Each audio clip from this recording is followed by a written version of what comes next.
Bien, bueno, buen día otra vez. Como ven en pantalla, hoy lo que vamos a ver son interacciones en las cuales interviene el spin. Y en particular, justamente vamos a ver estas dos interacciones que tenemos aquí en pantalla. Y a ver, la clase pasada, ¿se acuerdan que les comenté que en el átomo, nosotros resolvimos el átomo de hidrógeno considerando solamente la interacción de Coulomb, ¿sí?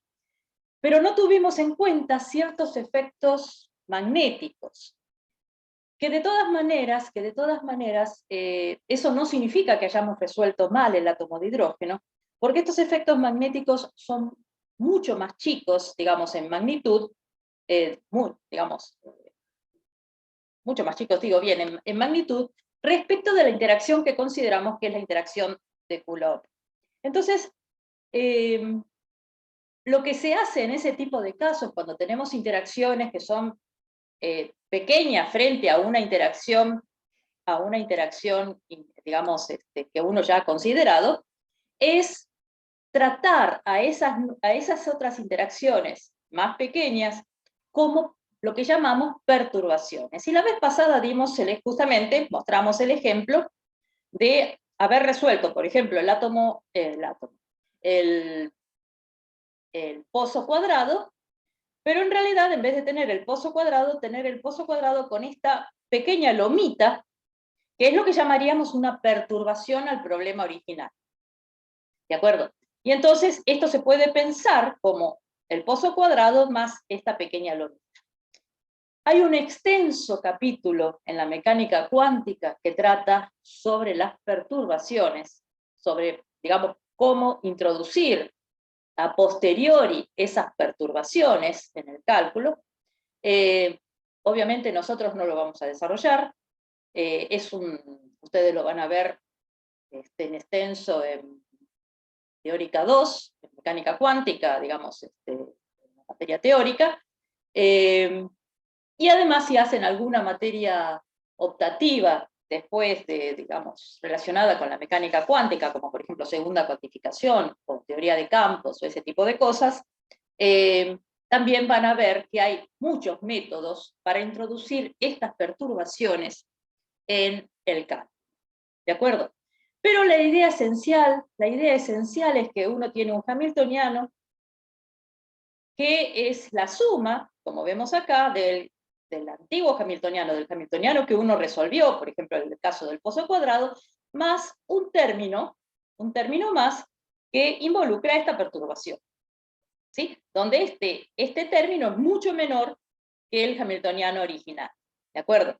Entonces, la idea central de toda la teoría de perturbaciones es pensar que, digamos que esta pequeña perturbación no va a modificar demasiado, ¿sí? Demasiado los resultados que uno obtuvo para el problema original, llamámoslo el problema orden cero. Y entonces se introduce, digamos, el efecto de esta perturbación como una corrección al problema original, tanto para la energía como para las funciones de onda, como para los estados. Y esto se obtiene de diversas maneras, insisto, hay muchos métodos, pero esencialmente son tipo desarrollos en serie distintos, y uno puede llegar hasta el orden que uno quiera, dependiendo de la relación entre la perturbación y el problema original. O sea, si esto es muy, muy pequeñito, bueno, probablemente quedarse a orden 1 o a orden 2 está todo fenómeno. Pero si esto ya es un poquito más grande, bueno, hay que ir a órdenes superiores. No lo vamos a desarrollar. En el apunte, digamos que yo les puse en la clase 28, hay una primerísima aproximación, digamos, muy, muy aproximada justamente, a lo que se llama la teoría de perturbaciones de Rayleigh y Schrödinger, dos conocidos por nosotros ya, Rayleigh y Schrödinger. No lo vamos a hacer acá porque, insisto, eso lo puse un poco para que ustedes vean cómo se trabaja. Lo que nos va a interesar a nosotros en este momento es pensar que esta corrección a la energía porque solamente vamos a calcular correcciones a la energía, va a ser el valor medio de, justamente, de la perturbación, o sea, de el hamiltoniano nuevo menos el hamiltoniano original, o sea, de la perturbación. ¿Está bien? Y entonces, digamos, este delta E va a ser justamente la energía nueva, la nueva energía menos la energía original, y eso va a estar dado justamente por, digamos, los diferentes valores medios de la perturbación calculados con las funciones de onda que corresponden. En general, les cuento que a orden 1, la función de onda que se usa para calcular estos valores medios, el valor medio de esta perturbación, es la función de onda a orden 0, o sea, la función de onda original. Pero a veces, como vamos a ver ahora, podemos puentear eso si lo único que nos interesa es simplemente ver cómo se corrige la energía y ver que se pueden hacer cosas, digamos, otro tipo de cosas, como vamos a ver enseguida. ¿De acuerdo? Bueno, así que no vamos a abundar más en esto, vamos a ir directamente a los 2 efectos que vamos a estudiar en el día de hoy. ¿De acuerdo? Y la idea es, el primero de esos efectos, lo que se llama acoplamiento spin-orbit. Y entonces la primera aclaración que hay que hacer es que en física se llama acoplamiento, A acoplado con B, cuando tenemos un término de potencial que es proporcional al producto, el producto escalar entre A con B. ¿De acuerdo? Eso se llama siempre acoplamiento. Y entonces, en este caso, vamos a ver que lo que se acopla es el spin con el impulso angular. Pero enseguida eso lo vamos a ver. Este acoplamiento spin-órbita es uno de los responsables de la estructura fina de los espectros atómicos. ¿Se acuerdan aquel viejo problema en el cual se había visto que las líneas espectrales, en realidad cuando uno aumentaba la resolución del espectro, no era una única línea, sino era todo un conjuntito de líneas juntas? Lo cual equivalía a pensar que en vez de tener, digamos, niveles de energía discretos, ¿sí? Un conjunto de niveles de energía discretos, sí, uno seguía teniendo un conjunto de niveles discretos, pero cada nivel no era, digamos, un único nivel, sino que era un conjunto de niveles discretos, pero pegaditos entre sí, o sea, cercanos unos a otros. ¿De acuerdo? Eso es lo que vamos a ver que, por ejemplo, nos pasa con el acoplamiento spin-órbita. Y vamos a ver enseguida que este acoplamiento spin-órbita proviene de la interacción entre el momento dipolar magnético del electrón,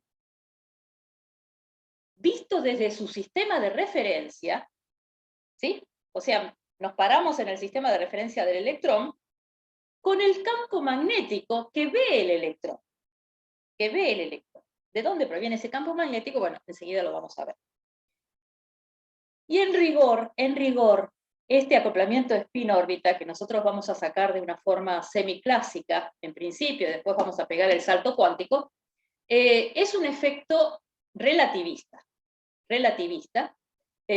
que otra vez, aparece naturalmente en la ecuación de Dirac. En la ecuación de Schrödinger hay que introducirlo a posteriori, ¿sí? Insisto, como un término perturbativo. En la ecuación de Dirac aparece naturalmente, ¿de acuerdo? Digamos, como la ecuación de Schrödinger o todo el formalismo de Schrödinger no es relativista, por eso no aparece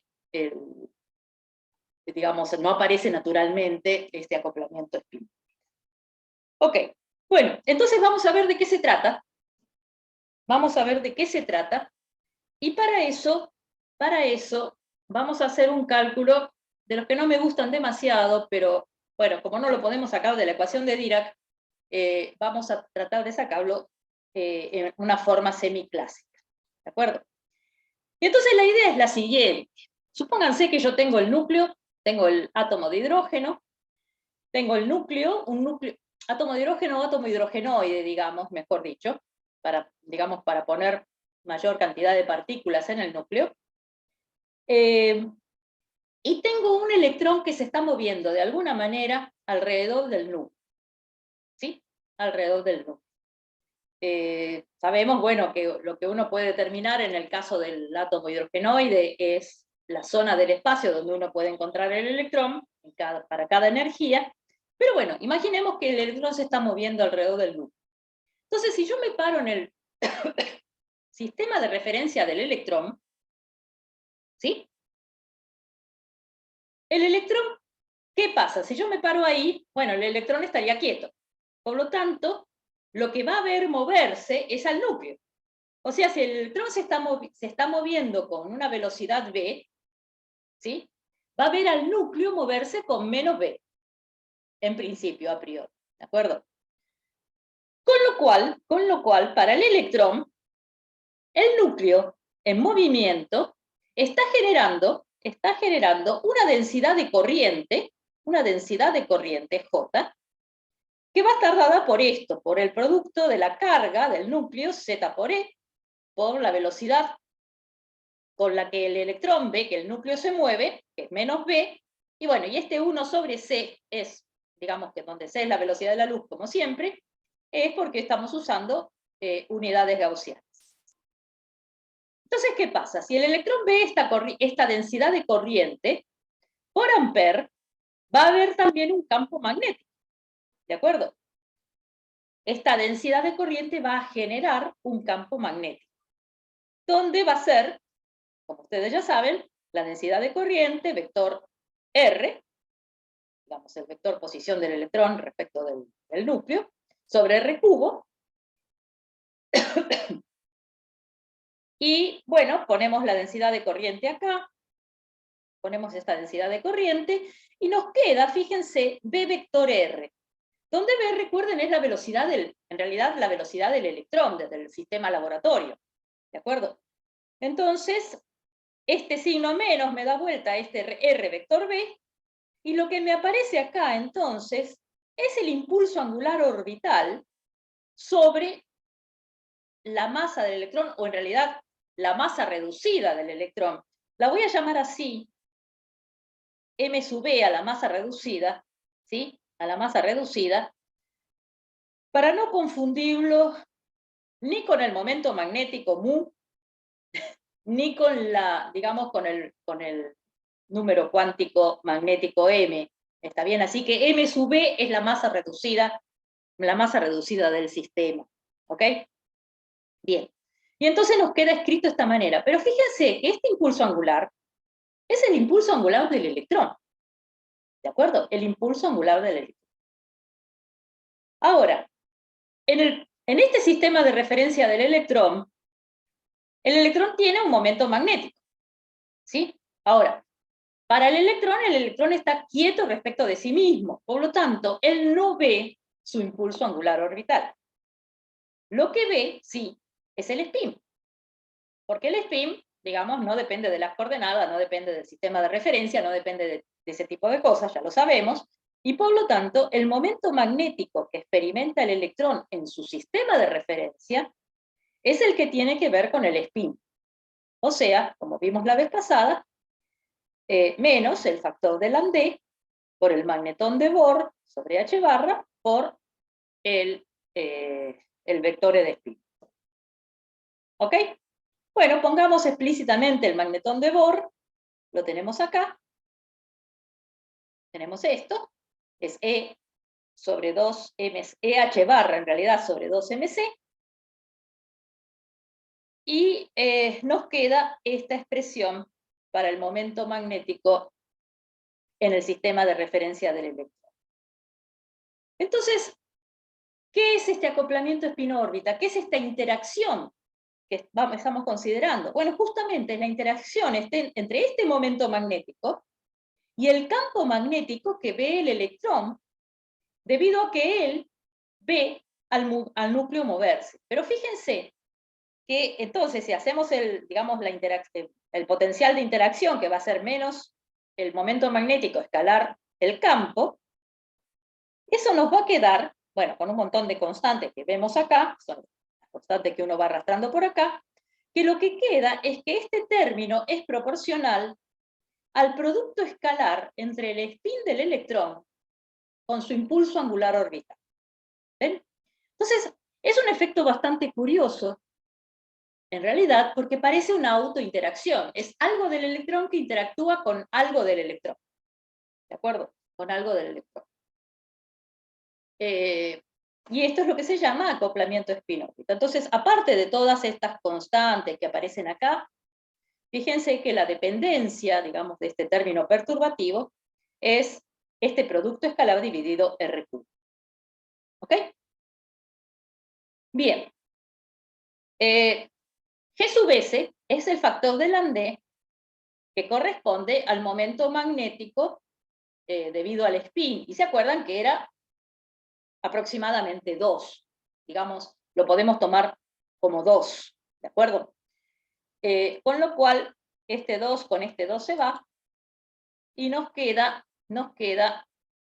bueno, se simplificaría acá.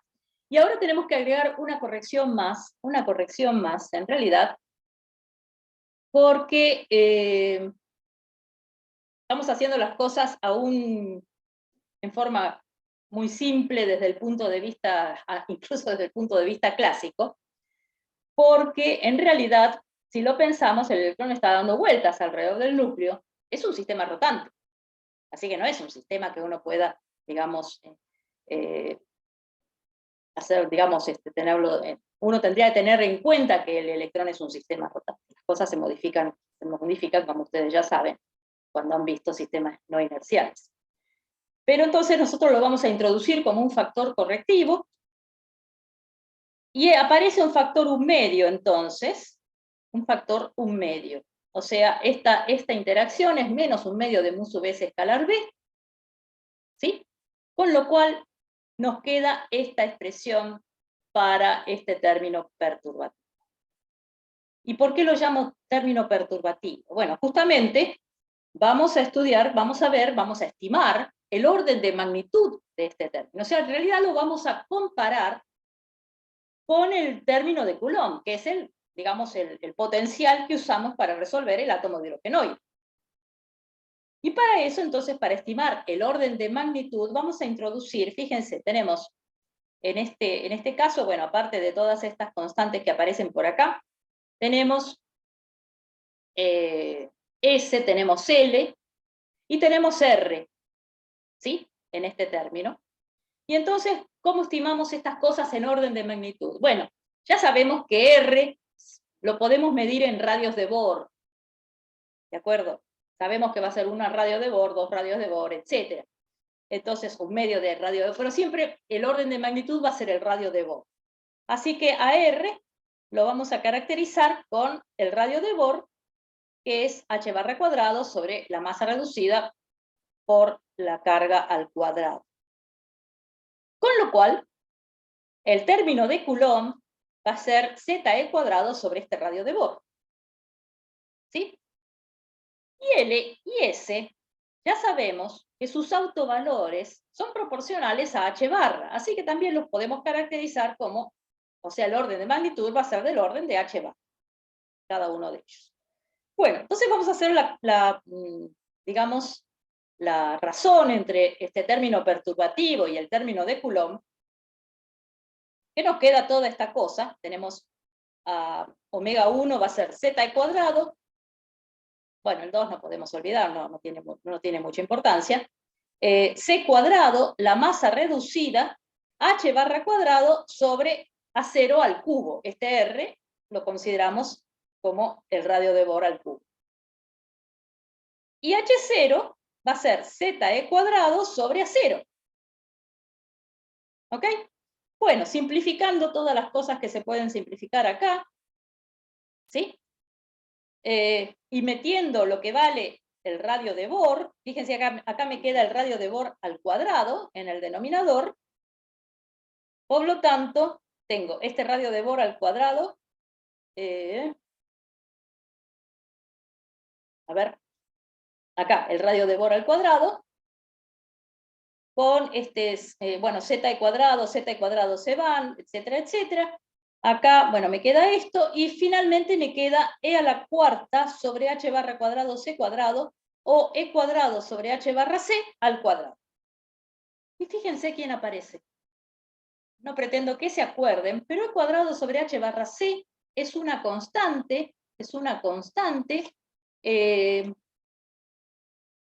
muy conveniente, muy simpática, por el simple hecho de que tiene un valor, digamos, muy redondito, por decirlo de alguna manera, y sin unidades, no están todas esas unidades que molestan bastante en mecánica cuántica, porque uno tiene un montón de cosas, como se ve acá, dando vueltas. ¿Qué es la constante de estructura fina? Justamente se llama la constante de estructura fina, y porque juega un papel importante en la estructura fina de los espectros. Y justamente acá se ve, acá queda alfa, en la razón entre estos dos términos, va como alfa cuadrado, que es 1 sobre 137 al cuadrado. O sea que, ¿qué es lo que nos está diciendo esto? Nos está diciendo que este término, ¿sí?, de acoplamiento spin-órbita es, digamos, 4 órdenes de magnitud más chico que el término de Coulomb. 4 órdenes de magnitud más chico que el término de Coulomb. Entonces, es lógico, es razonable tratarlo como una perturbación. Entonces nos podemos quedar muy tranquilos que lo que hicimos cuando resolvimos el átomo de hidrógeno está bien, pero si queremos, digamos, ver la estructura fina, bueno, tenemos que introducir este término para ver cómo se modifican los niveles de energía. Pero en principio, a orden cero, si no queremos ver esa estructura fina, lo que hicimos está perfecto, no tiene ningún problema. ¿Se entiende? Pero nosotros ahora sí queremos ver cómo se corrige la energía, o sea, justamente, qué es lo que le pasa a los niveles de energía y por qué nos muestra la estructura fina en el caso de ver un espectro. Entonces, por eso vamos a ver la corrección a la energía del átomo de hidrógeno, o del átomo de hidrogenoide en realidad, cuando introducimos este término de acoplamiento spin. Noten, entre otras cosas, que este término aparece ya de por sí, o sea, no tengo que meter un campo magnético, no tengo que meter nada externo al átomo. Y obviamente en todos los átomos va a aparecer, no solamente en el átomo de hidrógeno. De manera que es un término que está ya incluido per se en el átomo. ¿De acuerdo? Bueno, entonces veamos qué es lo que vamos a hacer con este término. Bien, entonces, fenómeno, nosotros hemos resuelto el átomo de hidrógeno, con lo cual obtuvimos las energías que dependen solamente del número cuántico principal n, y le pongo este cerito acá para indicar lo que llamamos energía orden C, o sea, sin introducir la perturbación. ¿De acuerdo? Y las funciones de onda las conocemos perfectamente, las del hamiltoniano, donde consideramos solamente el término de Coulomb, que dependen del número cuántico principal L, del número cuántico orbital L, de S, del número cuántico de spin, del número cuántico magnético M y del número cuántico ms, que es la proyección z del spin. Y acá tenemos la función de onda total, la parte radial, que depende de NL, la parte angular, los armónicos esféricos, que dependen de L y M, y la parte de spin, sigma SM. Bien, y nuestro término perturbativo tiene esta pinta, como acabamos de ver. ¿Ok? Bien. Este término perturbativo tiene un gran inconveniente, que en realidad uno lo tiene en cualquier tipo de acoplamiento, sobre todo el acoplamiento entre impulsos angulares. Fíjense que acá tenemos el acoplamiento entre dos impulsos angulares. Hay otros acoplamientos entre otros distintos tipos de acoplamientos entre impulsos angulares. Por ejemplo, existe el acoplamiento JJ, donde es el impulso angular orbital, perdón, total con el impulso angular total, ese tipo de cosas, o de S con J, o todo lo que a ustedes se les pueda ocurrir. Y es esto, este producto escalar me está diciendo, esto es Sx por Lx más Si por Li más Sz por Lz. ¿Sí? Donde sabemos que las componentes de L no conmutan entre sí, las componentes de S no conmutan entre sí, y entonces cuando yo quiera calcular el valor medio de este término, que es lo que vamos a hacer, tenemos el gran problema que no sabemos cómo Lx actúa, por ejemplo, sobre esta función de onda, o Li cómo actúa, porque esta función de onda no es autofunción de Lx y Li. Así que es un problema. Entonces, ¿qué se hace cuando uno tiene un acoplamiento como este? Bueno, la forma de tratarlo es más o menos canónica, es más o menos siempre lo mismo. Y la idea es la siguiente. Fíjense, vamos a introducir a nuestro acoplamiento, a nuestro impulso angular total, J, que lo vimos la vez pasada, y bueno, y tenemos J cuadrado. ¿Y J cuadrado quién es? Es L más S escalar L más S. Con lo cual, si hago el producto escalar, me queda L cuadrado, S escalar L y L escalar S. S y L conmutan entre sí. ¿Cómo sé que conmutan entre sí? Pregunta a la clase. ¿Por qué conmutan S con L?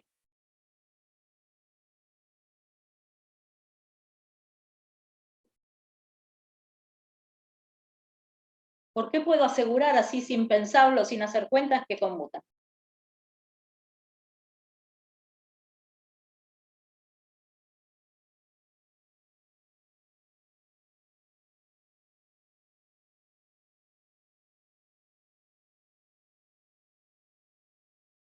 ¿Alguna idea?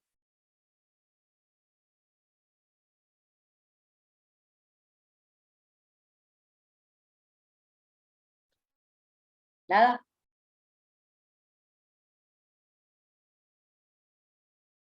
¿Nadie que se anime?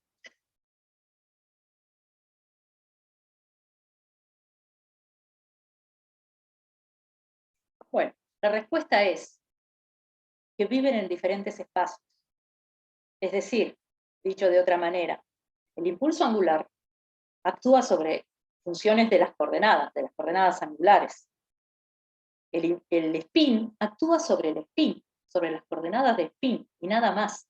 Entonces, S no le hace nada a una función de coordenadas, y L no le hace nada a una función de spin. ¿De acuerdo? Entonces, obviamente, es como que viven en espacios diferentes. Entonces, por eso, si yo se lo aplico a una función, da lo mismo. Primero aplico una función, que por ejemplo como esta, que depende de las coordenadas y del spin, da lo mismo que primero aplique L, porque L solamente va a actuar sobre la parte de coordenadas, y que después aplique S, que solamente va a actuar acá, o que haga al revés, que primero aplique S y después aplique L. Por lo tanto, yo sé que estas dos cosas son iguales y las puedo escribir como un solo producto escalar, 2S escalar L. Y entonces fíjense qué conveniente, porque este S escalar L que tenemos acá, que insisto, también lo podemos escribir como L escalar S, se puede escribir como un medio de J cuadrado menos L cuadrado menos S cuadrado. ¿De acuerdo? Y acá esto se pone más interesante porque esto es lo que generalmente se usa porque estos justamente, J cuadrado, bueno, ya vamos a verlo enseguida, uno puede, digamos, vamos a saber cómo actúan estos operadores sobre la función de onda que vamos a proponer. Entonces, bien, la corrección a la energía dijimos que la hacemos de esta manera, o sea, digamos, calculando el valor medio de este término, ¿sí? De este término, y la idea es, bueno, en función de qué, o sea, con qué función de onda vamos a calcular este valor medio. ¿De acuerdo? En principio, como les decía recién, se calcularía, esto se puede calcular, con las funciones de onda a orden cero, o sea, del hamiltoniano original. ¿Sí? Pero acá podemos avanzar un poquito más, podemos hacer una cosa un poquito más mejor, por decirlo mal. ¿De acuerdo? ¿Por qué? Porque dado el término que tenemos, ¿sí? Lo que vamos a hacer, en realidad, es ver cuál es el COC que corresponde a este término. ¿Cuál es el COC, el conjunto completo de observables que corresponden a este término? Y para eso, lo que vamos a hacer es calcular los conmutadores. En realidad no los voy a calcular, se los voy a dejar a ustedes. Pero la idea es por qué con el COC puedo avanzar un poco más. Porque si sé cuál es el COC que corresponde a este problema, voy a saber cuáles son los operadores de los cuales la nueva función de onda va a ser autofunción. ¿De acuerdo? Y por lo tanto, como en realidad no me interesa la pinta de la función de onda, pero sí me interesa de qué operadores es autofunción, ¿sí? Es autofunción, y por lo tanto de qué números cuánticos va a depender, con eso voy a poder calcular, vamos a ver si podemos calcular este valor. Entonces lo primero que hacemos es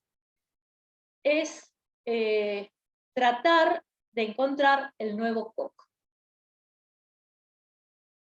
La idea es, bueno, ¿y qué planteamos para ver este nuevo COC? Y la idea es entonces, obviamente, tenemos, bueno, un término que, digamos, el hamiltoniano original, sabemos cuál era el COC que correspondía al hamiltoniano original, así que, bueno, lo vamos a incluir a esos operadores para ver si la cosa funciona con esos, pero también acá, en este término, aparece también j cuadrado, así que también vamos a incluir los operadores que tienen que ver con j. Por ejemplo, j cuadrado y jz.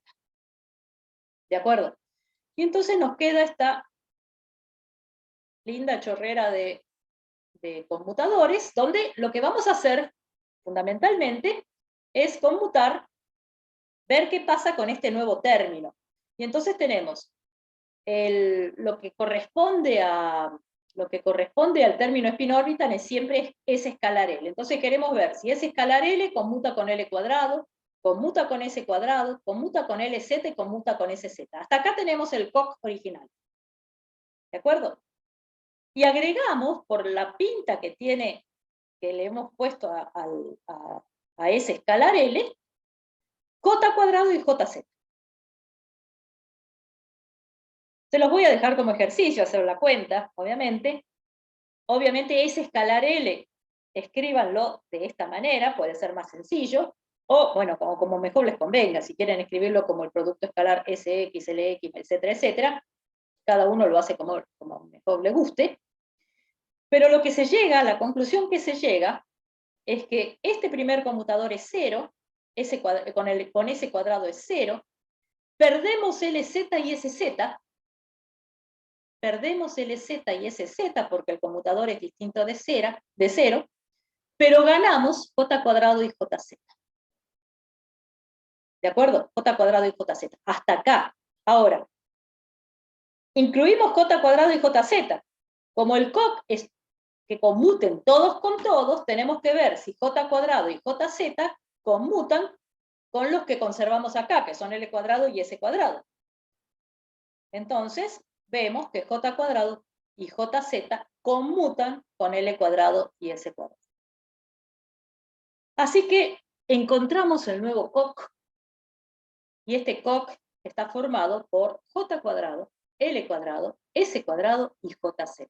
¿Ven cómo de pronto vemos que haber estudiado J, el impulso angular total, fue conveniente, digamos, digamos, nos ayuda ahora a resolver este tipo de problemas. Entonces yo sé que las autofunciones, aunque no las conozco y no me va a interesar encontrarlas, porque lo único que me interesa es ver cómo se modifica la energía, las nuevas autofunciones van a ser funciones que dependan de estos números cuánticos. Un número cuántico principal, obviamente, L, S por L cuadrado y S cuadrado, J y MJ. Pero además yo sé que estas autofunciones son combinaciones lineales de estas, de las anteriores, de las autofunciones del hamiltoniano original, por lo que vimos la vez pasada, ¿se acuerdan? Así que, digamos, también van a ser autofunciones del viejo hamiltoniano de HC. Ok.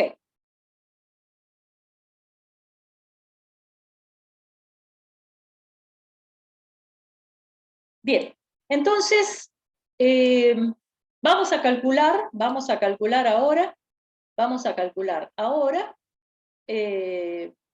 justamente la corrección a la energía. Y lo hacemos como dijimos. Supongamos, en el nivel n, ¿cómo corregimos el nivel n? Bueno, esto va a ser el valor medio de omega 1, o sea, digamos, del término perturbativo, con estas autofunciones con el número cuántico n. Con el número cuántico n, pero vamos a usar justamente estas que van a ser las autofunciones del término perturbativo, del nuevo hamiltoniano. ¿Sí? En vez de usar estas, vamos a usar estas porque ya encontramos cuál es el código. Y entonces la cosa va a ser muy sencilla. Porque entonces calculamos, bueno, sobre todo el espacio, y sobre todo el espacio de spin, y esto es, fíjense que uno pone acá diferencial sigma, pero como por completitud simplemente, porque en realidad uno no está haciendo ninguna integral sobre sigma, solamente hace la integral sobre las coordenadas. Y tenemos, bueno, todo este factor con todas estas constantes. Ese escalar L lo escribimos de esta manera, J cuadrado menos L cuadrado menos S cuadrado sobre R cubo. ¿Ok? Y lo interesante de acá es que sabemos cómo J cuadrado, cómo L cuadrado y cómo S cuadrado actúan sobre esto. ¿Por qué? Porque esto es autofunción de J cuadrado, de L cuadrado y de S cuadrado. Por lo tanto, podemos hacer lo siguiente. Tenemos S cuadrado por esta autofunción, ¿sí? Nos da, es menos S cuadrado, S por S más 1 por H barra cuadrado. ¿Sí? Y ya eliminé este operador. ¿Ven? Y me quedan los números cuánticos. L cuadrado por esta autofunción me va a dar L por L más 1 por H barra cuadrado. ¿Ven? Y también eliminé este L cuadrado. Y J cuadrado, por esta autofunción, me va a dar J por J más 1 por H barra cuadrado. Y entonces todo este término, digamos, de operadores, queda reemplazado simplemente por digamos, por este corchete donde aparecen los números cuánticos, que lo puedo sacar fuera de la integral. ¿De acuerdo? ¿Ven?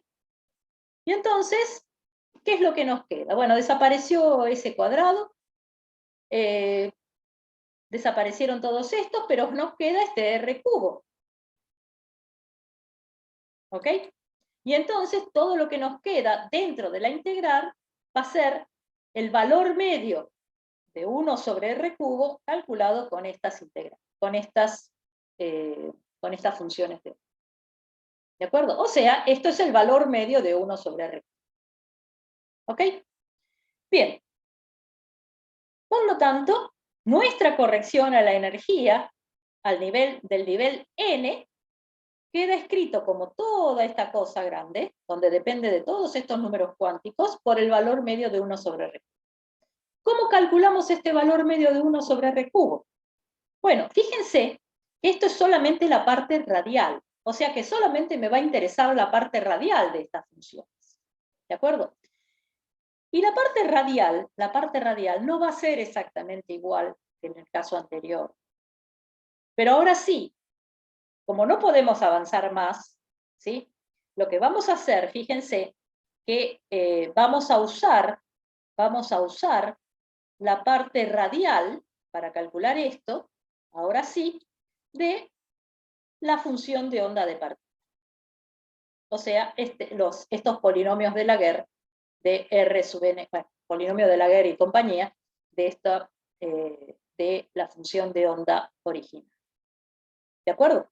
Porque, bueno, no podemos avanzar más. Nos sacamos de encima todos esos operadores, pero hasta acá, como no calculamos, digamos, la función de onda lo vamos a calcular con esto. De todas maneras, no estamos metiendo demasiado lío, no estamos haciendo, es más, estamos haciendo lo que hubiéramos hecho a priori si no hubiéramos sacado el COC, porque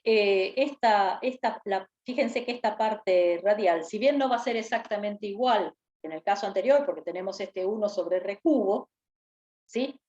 De todas maneras, si calculáramos la función de onda nueva, va a tener mucho que ver con esto, porque esto es un término particular. Bueno, pero el hecho es que lo calculamos con esto, como se hace, calculamos esta integral, donde por supuesto ponemos la parte del jacobiano que corresponde a la parte radial, y esto, bueno, esto lo sacamos de tablas, porque esto está, digamos, calculado entre 0 e infinito. Esta integral está en tablas, y tiene, digamos, los siguientes valores. Va a valer 0 si L es igual a 0, y va a valer, bueno, toda esta cosa, donde acá aparece el radio de Bohr, para escribirlo un poco más, en forma un poco más compacta, si L es distinto de 0. ¿Ok? Con lo cual, lo primero que se ve, como esto está, toda la corrección a la energía está multiplicada por este valor medio, es que para digamos, para L igual a 0, la corrección vale 0. La corrección a la energía vale 0. Pero es distinta de 0 para L distinto de 0. Bien, vamos a ver cómo juntamos todo esto. Y entonces, bueno, nos queda una cosa bastante espantosa. Es todo esto, donde, bueno, acá tenemos el radio de Bohr al cubo.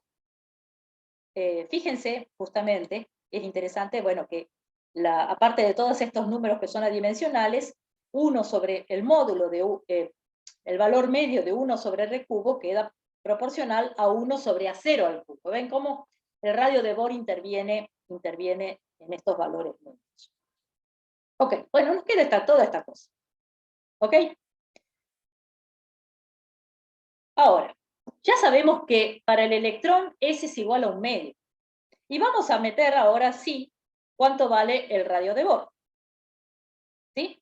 Con lo cual, no simplificamos para nada la expresión, pero nos queda toda esta expresión, habiendo metido la expresión del radio de Bohr acá, y que S es igual a un medio, por lo tanto esto es igual a 3/4, ¿sí? Y nos queda esta expresión dependiendo de J y dependiendo de L, y dependiendo, por supuesto, del número cuántico. Fíjense que esta es la corrección a la energía para el nivel N, siempre y cuando L sea distinto de C. ¿Ok? Bueno, ahora, recordemos que J no es independiente de L. No es independiente de L. ¿Sí? ¿Se acuerdan que la vez pasada vimos que dado un L y un S, los valores posibles que podía tomar J? Y vimos que cuando S vale 1 medio, tenemos 2 valores posibles de J. ¿Sí? 2 valores posibles de J. Vamos a escribirlo primero, antes de considerar eso, lo voy a escribir para que se vea más claro, en función de la energía original, del módulo de la energía original, y de la constante de estructura phi. ¿Ok? Entonces, fíjense, esto es interesante, porque esta corrección a la energía, que es 0 si L es igual a 0, y es distinto de 0 si L es distinto de 0, queda escrita como toda esta chorrera de números, que en definitiva lo que nos va a dar es un número, nada raro. La energía del nivel n en módulo, multiplicada por alfa cuadrado. Multiplicada por alfa cuadrado. ¿Qué significa esto? Como está multiplicada por alfa al cuadrado, significa que esta corrección a la energía, ¿sí?, es 4 órdenes de magnitud más chica que la energía original. Y ahí uno ve que las correcciones son realmente mucho más chicas que las energías originales. O sea, está bien tratar esto como una perturbación. ¿Ven cómo aparece alfa cuadrado? Salvo, y fíjense qué interesante, salvo que z sea un número muy grande. ¿Ven? Si el número atómico es un número muy grande, un número grande, va a empezar a competir con alfa. Ven que están los dos a la misma potencia. Y entonces las correcciones se van haciendo cada vez más grandes, cada vez más grandes. ¿Y esto qué significa? Que en un átomo de hidrógeno, yo me puedo olvidar por ahí del acoplamiento spin-órbita, pero si tengo un átomo pesado, las correcciones spin-órbita son muy, muy importantes. Y de hecho, si uno no las tiene en cuenta, los cálculos van mal. Por eso átomos como, y ni siquiera necesito llegar demasiado lejos, ni siquiera decir uranio, que es 92, puedo decir cosas menores, incluso los halógenos o ese tipo de cosas, el mercurio, por ejemplo, o ese tipo de átomos, necesitan correcciones de este tipo. Es decir, necesitan correcciones relativistas. ¿De acuerdo? Cuando uno quiere calcular las cosas bien. ¿Ok? Por supuesto, esto es un átomo hidrogenoide, vamos, pero también si yo tengo un átomo de uranio 91 veces ionizado, o sea, le dejé un solo electrón, ¿no es cierto? Bueno, la corrección relativista también va a ser importante. ¿De acuerdo? O sea, la corrección spin-órbita también va a ser importante. Por eso es interesante ver cómo depende esto de, digamos, de alfa y de zeta. ¿Ok? Bueno, pero tenemos esto en función de J y de L, ¿sí? Pero, insisto, como vimos la vez pasada, J no es independiente de L y S, digamos. S es igual a un medio, no tenemos mucho que decir, y la vez pasada vimos que cuando tenemos un L y un S fijos, tenemos dos posibles valores de J, que son L más un medio y L menos un medio. ¿De acuerdo? Por ejemplo, para L igual a 1 vamos a tener J igual 1 medio y 3 medios. O sea que va a haber dos correcciones para cada valor de L, salvo que L sea igual a 0, donde la corrección directamente es 0. Entonces fíjense qué interesante, porque esto nos está mostrando que cada nivel original del átomo de hidrógeno, fíjense que la nueva energía va a ser la energía original más esta corrección, ¿sí?, se va a desdoblar de la siguiente manera. Voy a tener el nivel original, que es el que corresponde a L igual a 0, y 2 para los distintos valores de J. Para los distintos valores de J que correspondan a cada L. ¿Ok?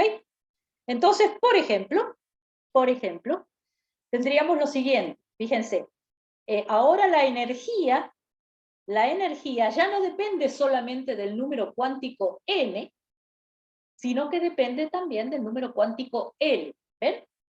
Se rompió parte de la degeneración que teníamos al principio. ¿Ok? Y entonces, para J igual L menos un medio, poniendo acá J igual a L menos un medio, vamos a tener que la corrección vale menos lo que vemos acá, z cuadrado, valor medio, módulo de E sub 0n, alfa cuadrado, dividido esta cosa que depende de L. ¿Okay? Para la J igual a L menos un medio. O sea que esta corrección está por este nivel de energía, ¿sí? Este nivel de energía está por debajo del nivel de energía original. Mientras que para J igual L más un medio, ¿sí? Tengo todo esto que está por encima, es positiva, la corrección es positiva, está por encima del nivel original. Entonces, por ejemplo, para el nivel 1 del átomo de hidrógeno original, bueno, ese nivel queda igual, no cambia, porque L es igual a 0. ¿Sí? Entonces tengo el estado que le corresponde a ese nivel es el 1s. ¿Ok? En realidad, es los nuevos estados, como dependen de J, ahora se rotulan como número cuántico principal, número cuántico orbital con la letra que hemos visto la vez pasada, y por debajo como subíndice el valor de J. Para el estado 1s sería el 1s un medio, porque el único valor de J que voy a tener es un medio. Ok. Entonces, para el nivel 2, ¿sí? Para el nivel 2, tengo, bueno, el E20, para L igual a 0, que no cambia. Tengo el mismo nivel original, ahora lo vamos a ver en un gráfico. Pero tengo para L igual a 1, tengo dos correcciones. Otra vez, una para J igual un medio y otra para J igual 3 medios. ¿Sí? Cuando L vale 1, J puede valer un medio o 3 medios. Y las dos correcciones tengo una negativa y otra positiva, o sea, una que está por encima del nivel original y otra que está por debajo del nivel original. Y los estados, insisto, se rotulan de esta manera. Entonces veamos un grafiquito. Tenemos, para el nivel 1 no cambia. Esto sería lo que correspondería a nuestro átomo de hidrógeno original. Para el nivel 2 tenemos este nivel que no cambia, que es el que corresponde al estado 2s un medio, o sea, con L igual a 0. Este es el que corresponde, el que está por debajo, es el que corresponde a J igual un medio, y este es el que corresponde a J igual 3 medios. Para N igual a 3, tenemos tres valores de L. Tenemos L igual a 0, L igual a 1, L igual a 2. Ustedes pueden calcular con estas fórmulas cuáles van a ser las correcciones para los distintos L's. Pero lo que se puede ver es que para L igual a 0, no, o vuelve a no cambiar. Para L igual a 1, tenemos uno que va por debajo y otro que va por arriba, y para L igual a 2 vamos a tener exactamente otro que va por abajo y otro que va por arriba. ¿De acuerdo? Así que tendríamos 5 líneas. 5 líneas, o 3 líneas en este caso, que como ven, tienen una separación mucho más pequeña que entre estos niveles. Por lo tanto, justamente son responsables de la estructura fina del espectro. ¿Por qué? Porque las transiciones, ¿sí?, que se producen son de...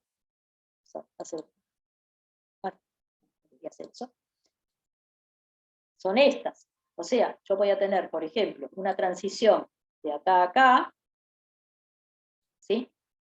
Una transición de acá a acá, y otra transición de acá a acá, y las frecuencias van a ser muy parecidas. O sea, las variaciones, cuando el electrón pasa a alguno de estos niveles, que son niveles excitados, y luego se desexcita y vuelve al nivel fundamental, ¿sí?, emite radiación, Dios mío, qué dibujo, en el pizarrón me saldría mejor, emite radiación con una frecuencia, con frecuencias muy parecidas, porque estas diferencias de energía son muy parecidas. ¿De acuerdo? Y entonces eso es lo que se ve en el espectro como la estructura fina, porque son todas líneas muy juntitas. ¿Ok? Así que ya ven cómo este acoplamiento, recién acá podemos explicar la estructura fina del espectro que Rayleigh y Schrödinger, perdón, Rayleigh, Wilson y Sommerfeld, las parejas de físicos se me trastocaron todas. Wilson y Sommerfeld pretendieron explicar allá en la prehistoria con sus órbitas elípticas. ¿De acuerdo? Bien, bueno, vamos a hacer un breve intervalo, 5 minutos, y vamos a ver el otro efecto, el efecto Zeeman, que ahí sí interviene un campo magnético externo, y vamos a ver qué es lo que pasa con las líneas espectrales, o digamos, o con los niveles de energía en ese caso. ¿Ok? Hacemos un intervalo y seguimos dentro de 5 minutos. Claudia, ya que mencionaste el pizarrón, ¿esto todo lo copiabas antes en presencial? Porque Obvio. es un montón Sí. de cuentas. Y sí, las Qué clases sorpresa. presenciales tienen eso, son listo.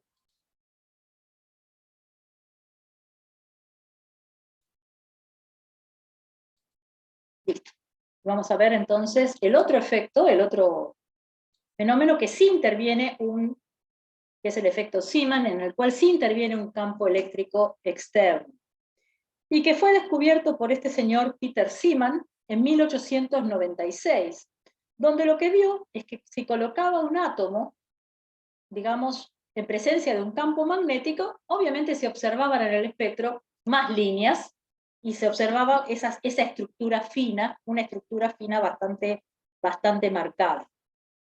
¿Sí? O sea, las líneas espectrales se desdoblaban.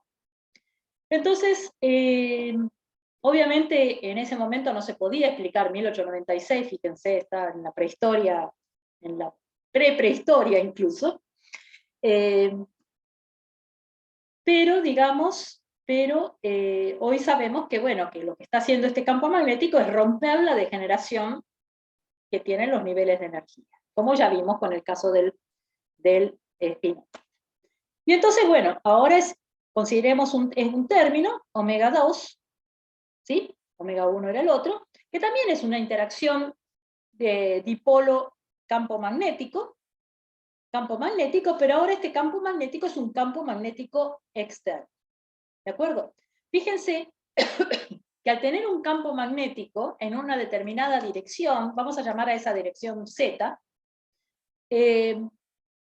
estamos rompiendo la simetría, estamos rompiendo la simetría esférica del átomo.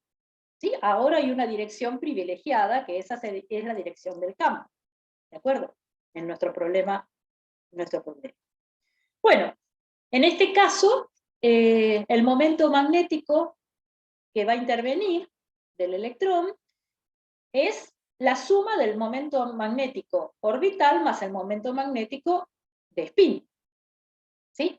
Que, como vimos, bueno, en el caso orbital tiene el G sub L, que es el factor de lambda, que es igual a 1, y en el caso del spin es el factor de lambda, que es igual a 2. O sea que el término, el momento magnético, nos queda escrito de esta manera: menos mu sub b sobre h barra por el impulso angular orbital más 2 veces el impulso angular de spin.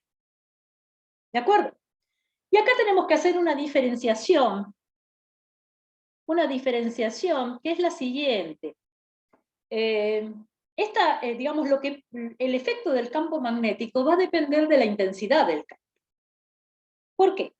Porque si tenemos un campo débil, ¿y a qué llamamos un campo débil? Fíjense, acá yo estoy poniendo digamos, una cota que es 10 a la cuarta Gauss. ¿Por qué? Porque 10 a la cuarta Gauss es, grosso modo, la intensidad del campo magnético del núcleo, o del átomo, digamos, pero bueno, fundamentalmente del núcleo. Que veíamos, digamos, en el caso del spin-órbita, o sea, el campo magnético que siente el electrón porque él ve el movimiento del núcleo, la densidad de corriente que genera el núcleo. Entonces, este campo débil, o mejor dicho, este término, va a estar compitiendo con el acoplamiento spin-órbita. ¿Qué significa eso? Que si yo tengo un campo débil, ¿sí? Este término va a ser comparable, o incluso a veces menor, que en el caso del acoplamiento spin-órbita. Entonces, como el acoplamiento spin-órbita es un efecto que aparece en el átomo independientemente de todo, no lo puedo despreciar. ¿Por qué? Porque esto es comparable o incluso menor. Entonces, no estaría bien calcular el efecto de este término, ¿sí? O de este campo magnético, sobre el átomo donde estoy considerando solamente Coulomb, porque estaría despreciando algo que es incluso, que puede ser mayor que este mismo término. Así que lo tengo que incluir. ¿Pero cómo lo incluyo? Lo voy a incluir considerando que las funciones de onda con las cuales voy a calcular el efecto, digamos, o la corrección a la energía, son las funciones de onda que encontré para el acoplamiento spin-órbita. ¿Sí? O sea, cuando ya corregí al átomo de hidrógeno con el acoplamiento spin-órbita. O sea, estas funciones de onda que usamos recién, las que dependen de n, de L, de S, de J y de MJ. ¿De acuerdo? Así que vamos a tener en cuenta estas funciones de onda y no las funciones de onda originales del átomo del átomo de hidrógeno a orden C. ¿Ok? Entonces, bueno, esto complica un poco la cosa, como van a ver, pero bueno, la idea es la siguiente. Fíjense, nosotros vamos a tener que calcular este término. ¿De acuerdo? Y hay un efecto, ¿se acuerdan cuando vimos la vez pasada la precesión del Larmor? El impulso angular, y por lo tanto, es decir, el momento magnético, va a preceder alrededor del campo. ¿De acuerdo? Va a preceder alrededor del campo. Ahora, también va a preceder alrededor del campo magnético, o el del electrón, va a preceder alrededor, esa precesión del Larmor que vimos la vez pasada, alrededor del campo magnético generado por el núcleo. ¿Sí? Imagínense todo eso. O sea, voy a tener también una precesión del Larmor alrededor del campo magnético del núcleo. Como ese campo magnético del núcleo es mayor que el campo magnético externo que estoy aplicando, la precesión va a ser más importante, digamos, más importante. ¿De acuerdo? Entonces voy a hacer una aproximación, que ustedes no la van a hacer en teórica 2, pero nosotros sí, que va a ser la siguiente. Vamos a considerar de todo el momento magnético, solamente la componente de este momento magnético en la dirección del vector J. ¿Sí? En la dirección del vector J, que sería, grosso modo, la dirección del campo magnético del núcleo. ¿De acuerdo? Entonces, ¿cómo hacemos eso? ¿Cómo hacemos eso? Bueno, vamos a considerar esta componente mu sub j como el producto escalar. Para sacar esta componente j, lo proyectamos sobre la dirección de j. ¿Sí? Del impulso angular total. Lo hacemos como mu escalar j sobre módulo de j. Esto sería el versor en la dirección de j. ¿Ven? J sobre j módulo es el versor en la dirección de j. Bueno, entonces tenemos este momento magnético, mu sub b sobre h barra, menos mu sub b sobre h barra, por L más 2S. Recuerden una cosa importante, este signo menos viene del hecho de que en mu sub b del magnetón de Bohr está la carga del electrón, pero en módulo. ¿De acuerdo? Por eso tenemos un signo menos acá, explícito. Entonces tendríamos L más 2S y J es L más S, sobre módulo de J. O sea que acá, si hacemos el producto escalar de estas cosas, nos queda menos mu sub b sobre h barra, L cuadrado, más 2S cuadrado, más 3L escalar S, sobre módulo de J. Y este es el momento magnético que vamos a considerar. Bien, pero todavía esto, fíjense, tenemos que calcular este término. ¿Sí? O sea que este momento dipolar magnético ahora va a ser proyectado también sobre la dirección de B, de la dirección que llamamos Z. ¿Ok? Entonces vamos a calcular esa componente Z, que es la que va a intervenir justamente en este producto. ¿De acuerdo? Entonces, ¿cómo hacemos eso? Bueno, hacemos mu sub J, mu sub J, ¿sí? Y proyectamos J en la dirección de B, por supuesto, o sea, para tener esa componente hacemos J escalar B dividido los módulos de los dos. Dividido los módulos de los dos. ¿De acuerdo? Para tener justamente esa dirección. La dirección de J en la dirección proyectado sobre la dirección de B. Entonces eso es menos mu sub B sobre H barra, mu sub J era menos mu sub B sobre H barra por todo esto, dividido módulo de J. Entonces tenemos, y esto, al hacer esto, J escalar B, ¿sí? Nos va a quedar la componente JZ, y acá con este J nos queda J cuadrado.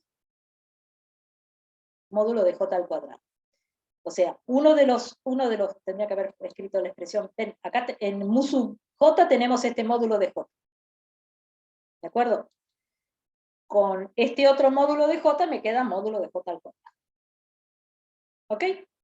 Entonces me queda esta expresión con JZ acá, y acá nos queda este producto L escalar S, que lo escribimos como siempre. Es escalar L un medio de J cuadrado menos L cuadrado menos S cuadrado. Lo que hicimos la vez pasada. Lo introducimos acá. Y entonces, mu sub Z, la componente que nos va a interesar para este acoplamiento, para este término perturbativo, queda escrito como menos mu sub B sobre H barra, L cuadrado más 2S cuadrado más 3 medios, J cuadrado menos L cuadrado menos S cuadrado, por JZ sobre el módulo de J al cuadrado.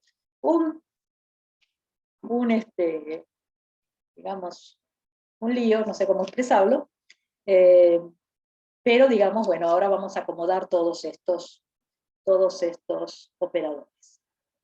Bueno, simplemente hacemos, acá tenemos L cuadrado, tenemos 2S cuadrado, tenemos acá un L cuadrado, un S cuadrado, 3 medios, un J cuadrado.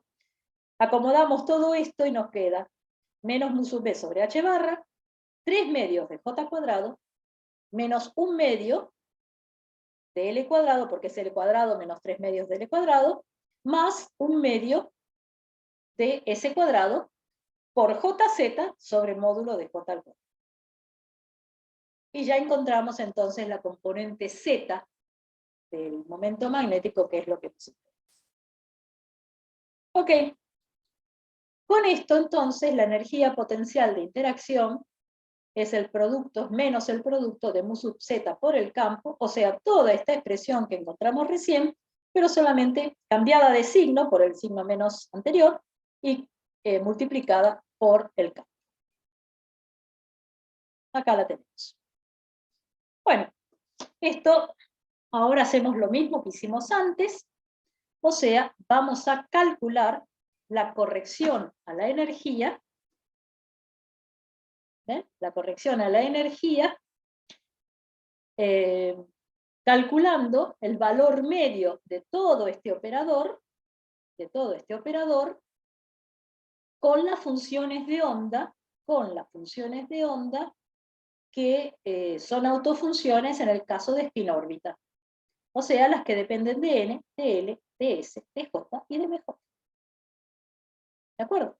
Lo cual es bastante conveniente porque justamente toda la parte de operadores que aparecen acá son J cuadrado, L cuadrado, S cuadrado, JZ. ¿Ok? Y módulo de J al cuadrado. Bueno, J cuadrado módulo. Así que, proyectando, digamos, sabemos J cuadrado cómo actúa sobre esto, cómo actúa L cuadrado, cómo actúa S cuadrado, cómo actúa JZ, ¿sí? Porque toda esta autofunción es autofunción de todas esas cosas.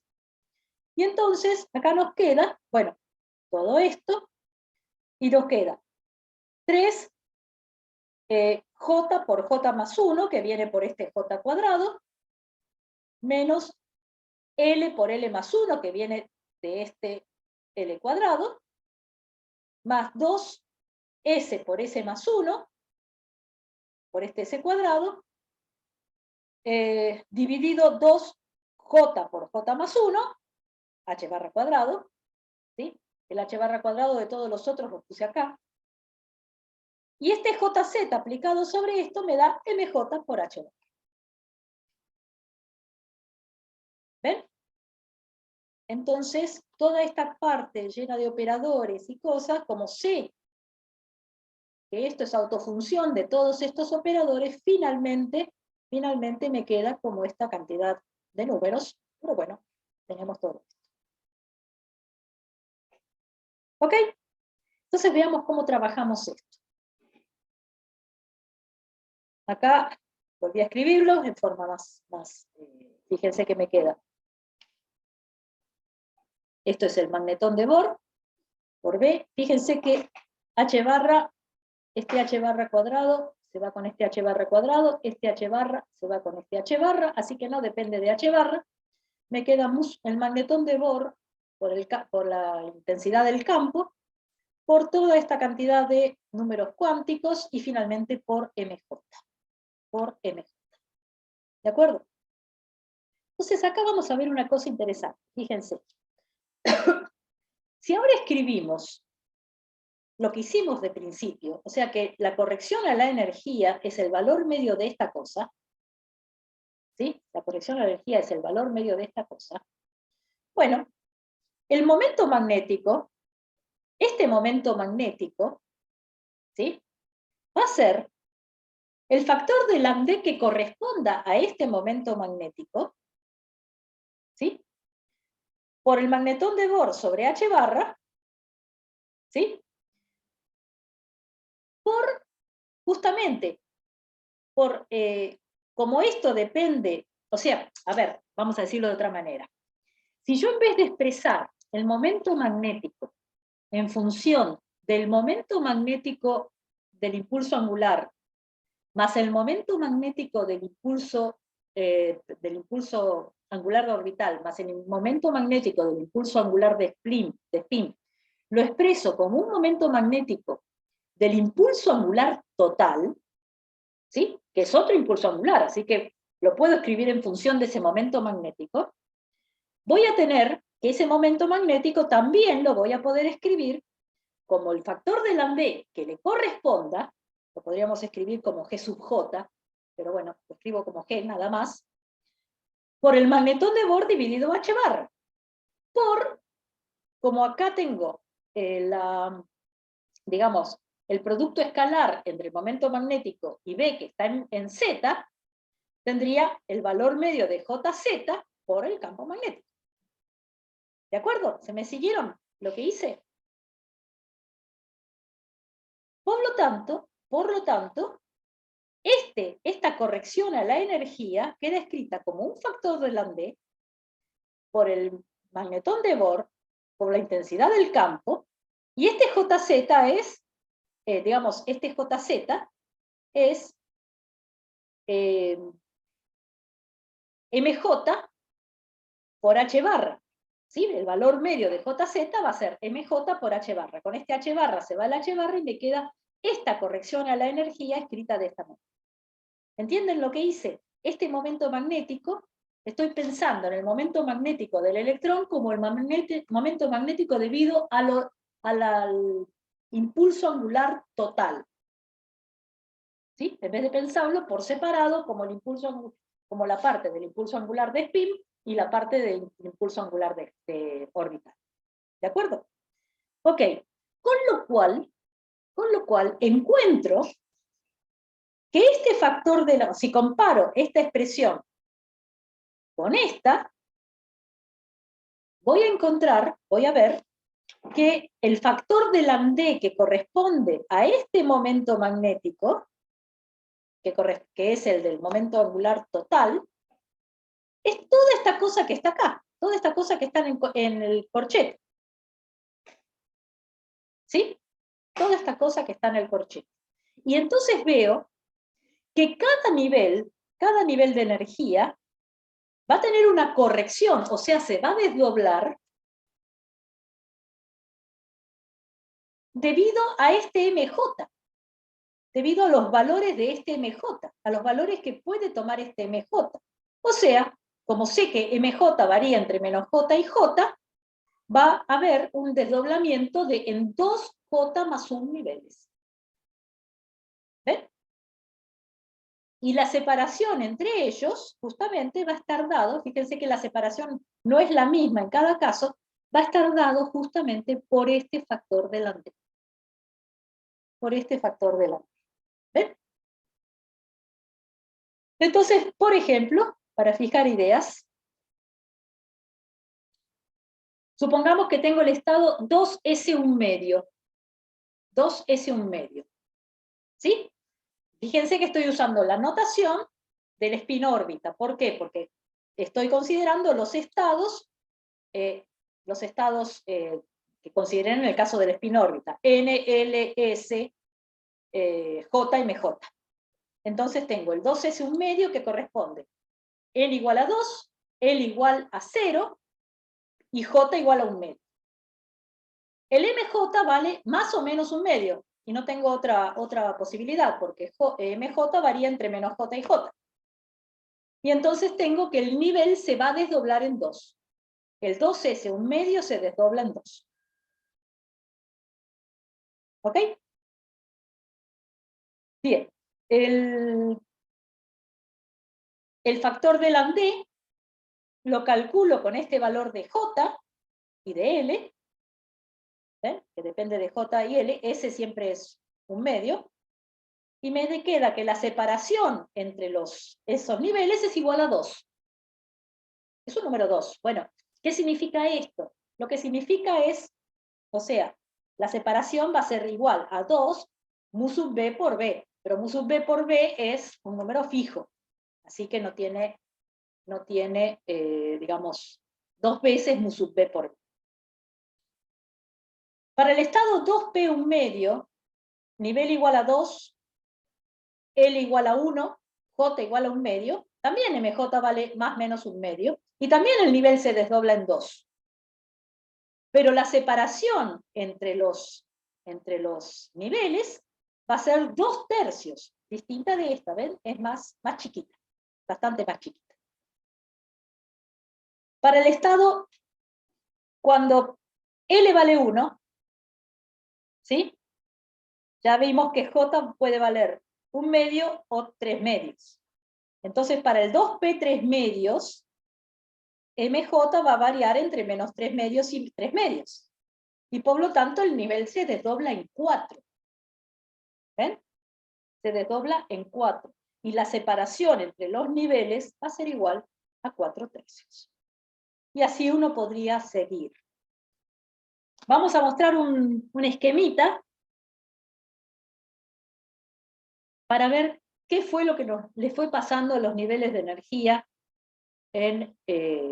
considerando estas dos perturbaciones que estuvimos considerando. Lo vamos a hacer solamente para el nivel 1 y 2, ¿sí? Para no complicar tanto. Esto sería el átomo de hidrógeno original. ¿De acuerdo? Les aclaro, no consideré, digamos, la separación entre los niveles, simplemente cómo se fueron separando, digamos, o sea, la separación entre los niveles, solamente cuántas líneas van a aparecer.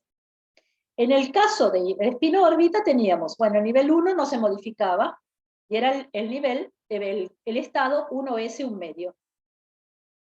El nivel 2, sí vimos, se modificaba, teníamos el nivel original que correspondía a L igual a 0, o sea, el 2S 1 medio, y las correcciones, una por debajo que correspondía al estado 2P 1 medio, o sea, con J igual a 1 medio, y la corrección que iba por arriba que corresponde al 2P3 medios.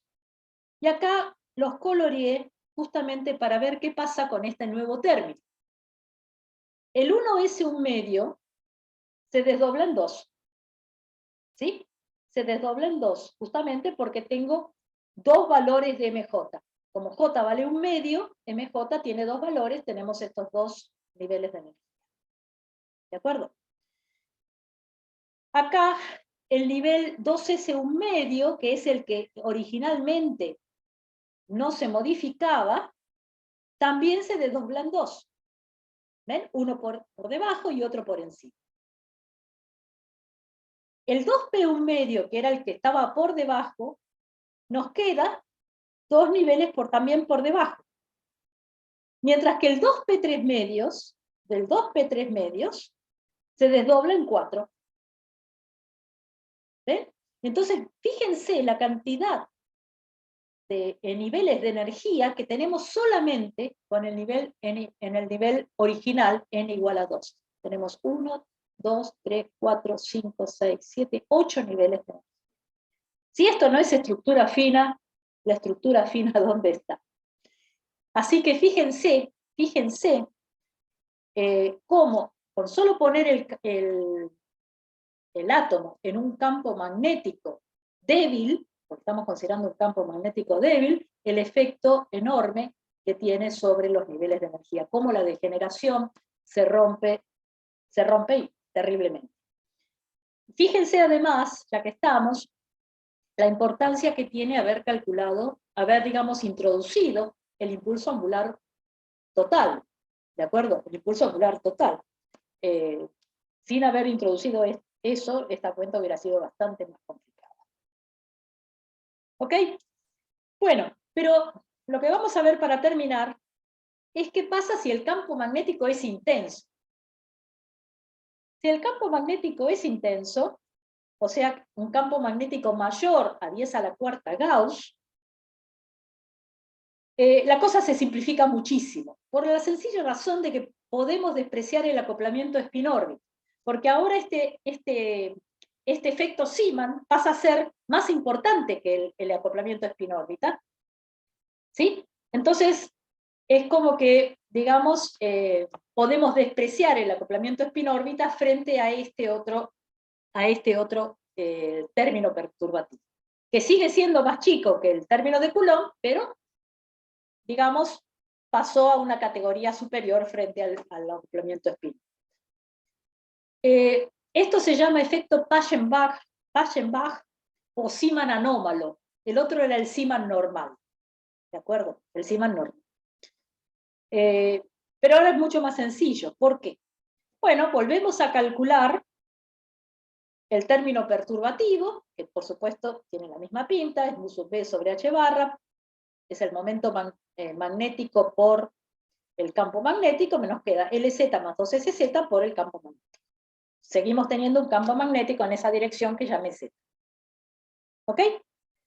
Pero ¿qué pasa? Si ahora podemos despreciar el acoplamiento spin-órbita, olvidarnos de que el acoplamiento spin-órbita, ¿sí?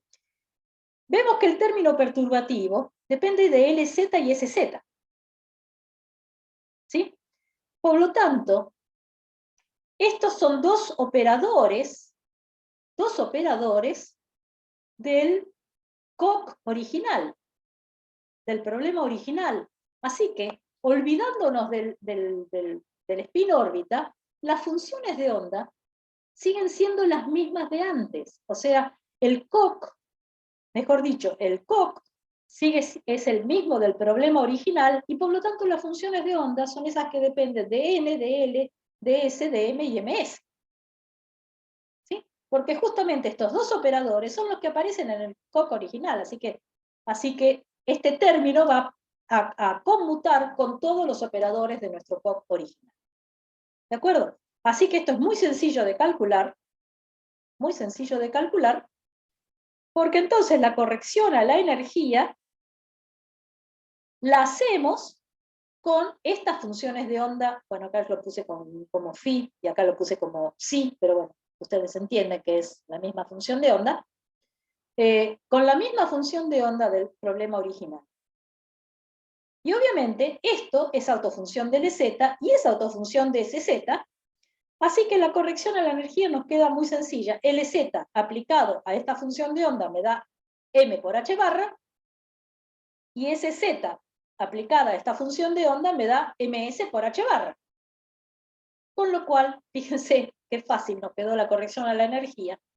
Es el magnetón de Bohr por la intensidad del campo magnético, por m, el número cuántico magnético, más 2 veces el número cuántico de la proyección de spin. ¿Ven? Y entonces, bueno, lo que uno ve es que efectivamente también se rompe la degeneración esencial que teníamos. ¿Se acuerdan? La degeneración que venía por el M, y en realidad también por el MS, por los dos números que tienen que ver con esto, que tiene dirección a la dirección que llamamos Z. Esa degeneración esencial que teníamos debido a la simetría esférica del potencial coulombiano. ¿Por qué? Porque rompimos la simetría. Al poner un campo magnético, tenemos una dirección privilegiada, rompimos la simetría esférica del átomo, y por lo tanto, la energía pasa a depender también de estos números cuánticos que tienen que ver con esa dirección. ¿De acuerdo? Es decir, la energía también depende de la dirección del campo. ¿Ok? Bueno, como ven, este efecto Paschen-Bach es mucho más sencillo que el caso anterior. ¿De acuerdo? Ok. Por último, si esto les pareció, no sé si les pareció complicado o no les pareció complicado, quiero mostrarles el hamiltoniano que van a tener que resolver en el parcial, que es el siguiente. Es este. No, mentira. A ver, esto es, grosso modo, un hamiltoniano molecular completo. ¿Sí? Donde tenemos... Ay, no. No se asusten, no se los voy a hacer resolver en el parcial. Pero fíjense lo que puede llegar a ser el hamiltoniano molecular completo si uno mete... A ver... incluso no sé si están todos los términos, pero en principio sería lo que es el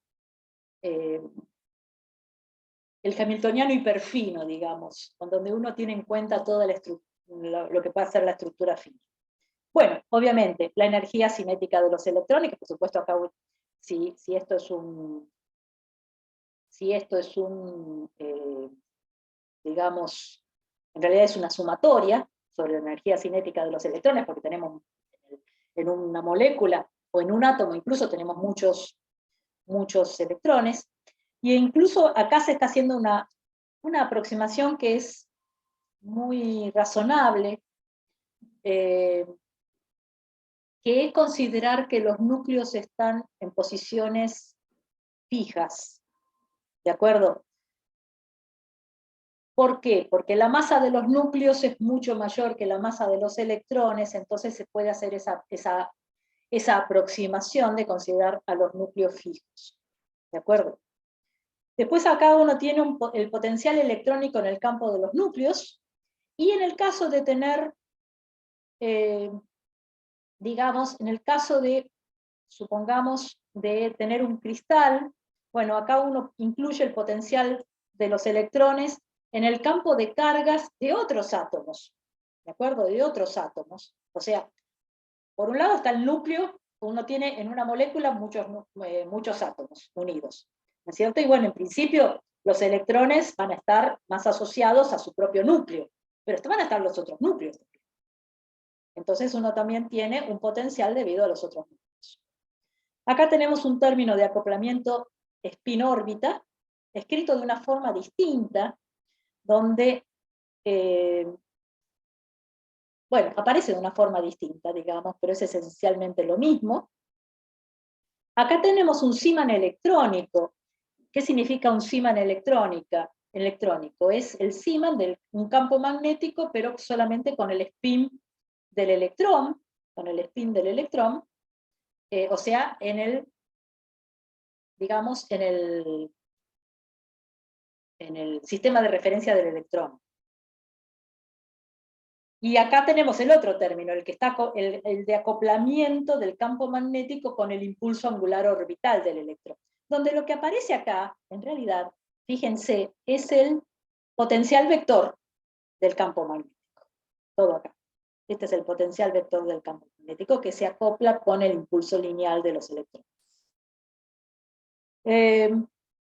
Esto es el acoplamiento del momento. El núcleo también, pobrecito, él tiene su impulso angular, tiene su spin, etcétera, etcétera, así que también tiene un momento magnético, entonces también se va a acoplar el momento magnético nuclear con el impulso angular orbital de los electrones, ¿ven? Hay un acoplamiento dipolo-dipolo entre los electrones y los núcleos, ¿sí? Y acá tenemos lo mismo, el acoplamiento del momento nuclear, pero ahora con el spin, esto era con el impulso angular y esto es con el spin. Y acá tenemos un término, ¿sí? Que fíjense que tiene una delta en la posición del núcleo, ¿ven? Que es el acoplamiento del momento nuclear, del momento magnético nuclear, o sea, del momento magnético del núcleo, con el spin, con el momento magnético debido al spin del electrón, pero para los estados S.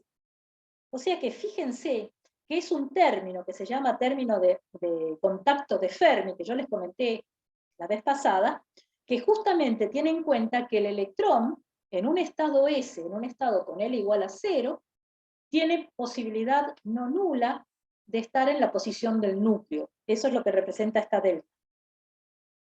¿Ven? Y este término es sumamente importante, y en realidad, cuando uno estudia estos acoplamientos, es uno de los términos que da, obviamente, tengo ese contacto íntimo entre el núcleo y el electrón en esa posición, entonces da correcciones mucho más grandes incluso que otros términos. ¿Sí?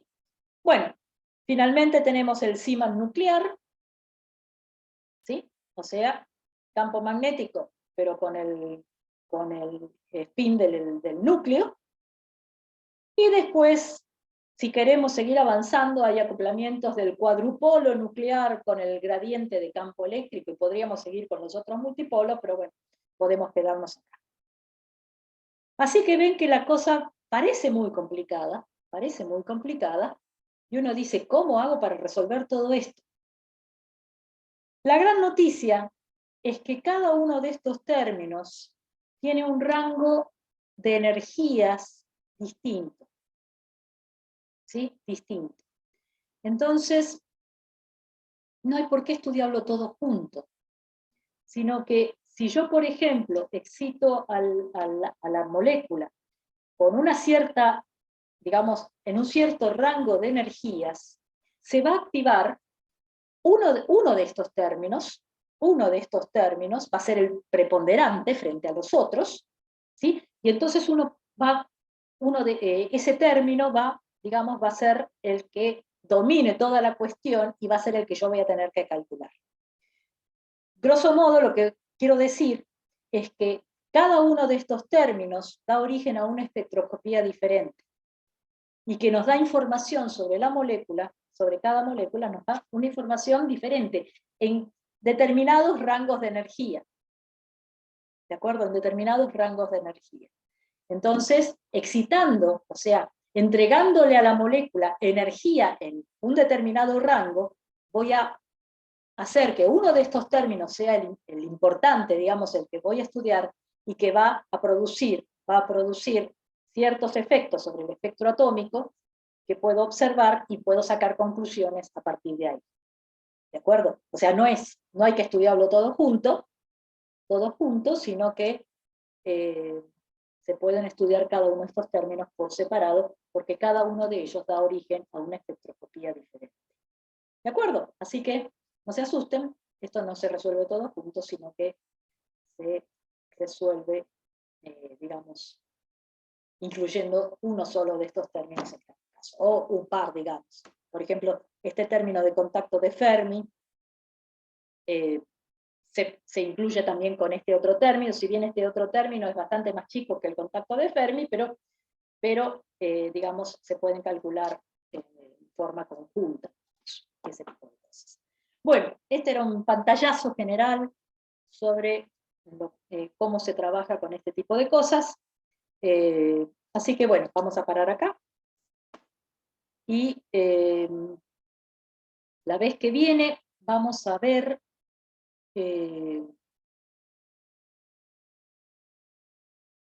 un problema, digamos, que parece que no es un problema, pero que en mecánica cuántica, digamos, hay que tratarlo con cuidado, que es el problema de las partículas idénticas. ¿Qué significa partículas idénticas? Son partículas que tienen todas las mismas características. Bueno, ¿qué pasa en ese caso? ¿Por qué eso es un problema en el caso de la mecánica cuántica? ¿De acuerdo? Pero eso lo vamos a ver en la clase que viene. Bueno, quedamos acá. Esperen que voy a